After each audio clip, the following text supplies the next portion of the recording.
Go ahead and take a sharp work knife, work your way around, slowly cut the butyl tape away. Don't hit any of your wiring or anything else as you do it, to go ahead and get your vapor barrier off in one solid piece. Okay, now as we do this door, you can go ahead and do all of the rest. They're going to be exactly the same with just a couple of small exceptions. Now in this car, here in the front, like I said, there's a bolt that's directly behind this cover, so you're going to want to pull that off. We'll pull our trim off.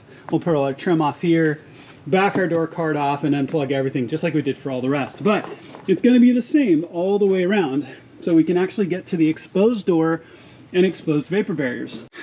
All right, so here we are looking at the front door. I just wanted to make sure you had a good example of this as well. There's a couple of minor differences here in the front door in this E53 X5 that I wanted to point out. So first of all, you actually have an airbag right here that fits back into a concave indentation. And we're gonna wanna make sure that that fits well when we put that back into place as being a safety device. So we're gonna treat that a little special as we go through this.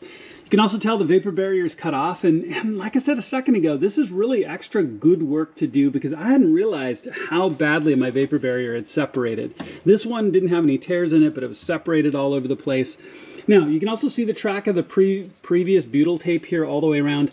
I just leave it into place because the SoundSkins matting sticks to this really, really well, and I don't see a reason to take it off.